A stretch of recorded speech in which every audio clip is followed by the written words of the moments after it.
As I was attempting to answer your question very calmly, unlike you, excuse me, what Madam saying, Attorney General. Answer yes or no. Tell me what the numbers are. I don't want to hear all of your filibuster about this. Go ahead, please. Tell us the numbers. So we are reorganizing. ATF agents want to be out on the street. Okay, working let me with answer the DEA question for you. agents. I'm going to answer it for you. Page.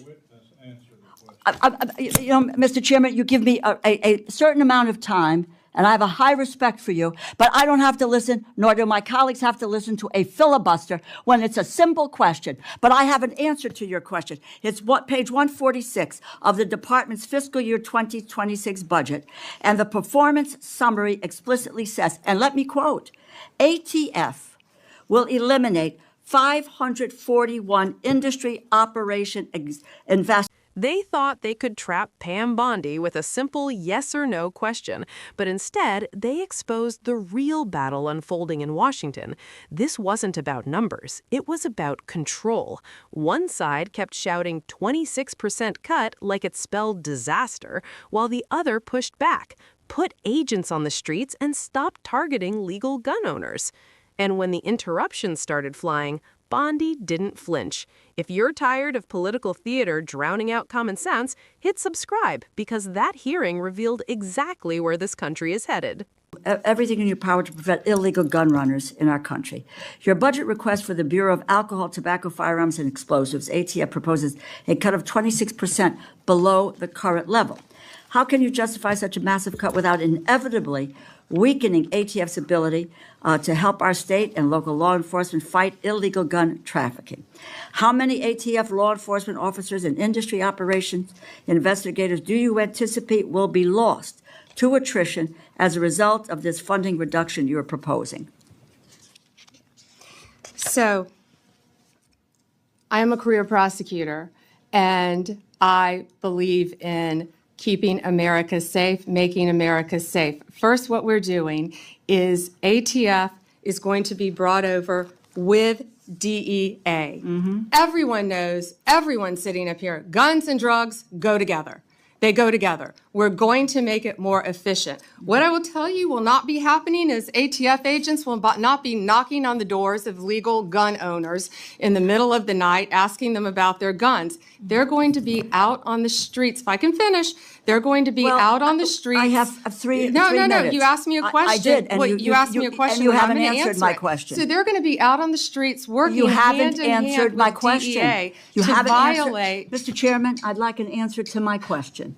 And the question is not being answered. How many ATF law enforcement officers and industry operations investigators do you anticipate will be lost to attrition as a result of the funding reduction you are proposing? You are proposing a 26% cut to ATF for fiscal year 2026, as well as a 4.4% cut to DEA. So you're going to merge the two agencies together, and then you're going to shortchange their resources, so neither one of them will be able to do the job that they have been designed to do. You've got a 34% cut to the high-intensity drug trafficking areas program, no dedicated money at all for the Organized Crime Drug Enforcement Task Force. So, my view, it's fair to say that the Trump administration proposal shortchanges federal efforts to stop illegal gun trafficking and federal efforts to stop the flow of dangerous illegal drugs like fentanyl. As I was attempting to answer your question very calmly, unlike you, Excuse me, Madam Attorney General. Answer yes or no. Tell me what the numbers are. I don't want to hear all of your filibuster about this. Go ahead, please. Tell us the numbers. So we are reorganizing. ATF agents want to be out on the street. Okay, let me answer the question for you. I'm going to answer it for you. Page.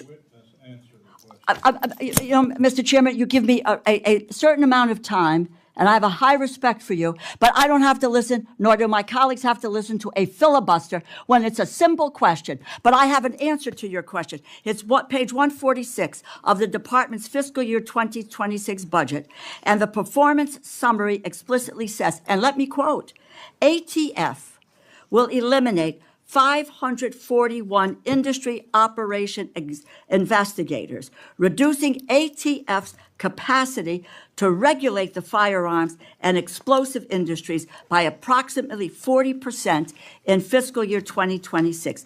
ATF will perform fewer regulatory inspections. And the department summary goes on to say, and let me quote, ATF anticipates a reduction of approximately 284 support personnel and 186 agents based on historical attrition patterns, and these personnel cuts will impact ATF across various functions, unquote.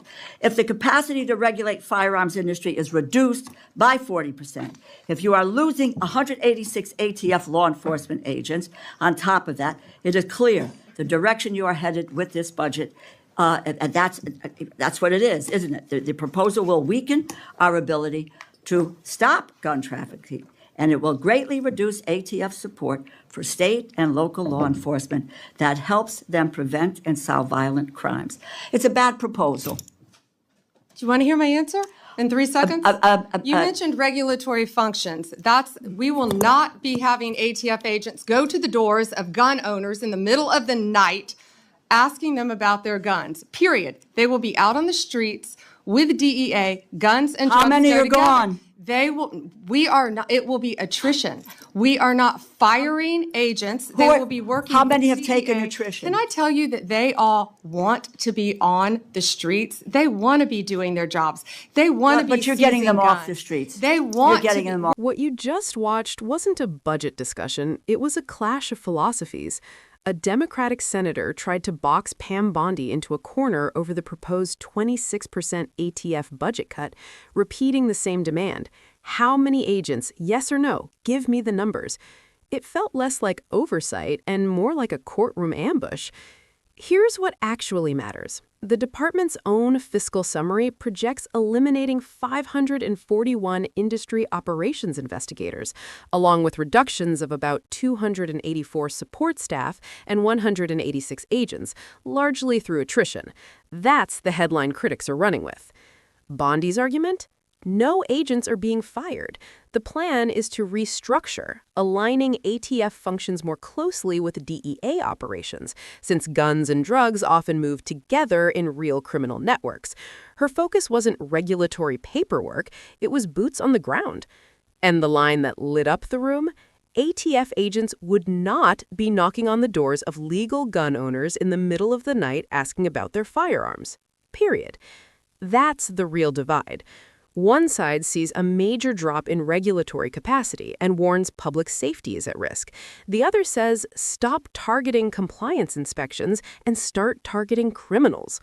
The interruptions were constant, the tone heated, but Bondi kept returning to the same point. This is about efficiency and crime fighting, not bureaucracy. Whether you agree with the cuts or not, here's the bigger takeaway. Washington doesn't argue about math, it argues about priorities.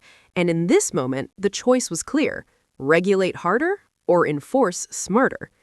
If you believe law enforcement should focus on criminals instead of paperwork, this exchange likely felt like a line in the sand. And if you want more breakdowns of the moments the headlines don't fully explain, make sure you're subscribed because these hearings are only getting more intense.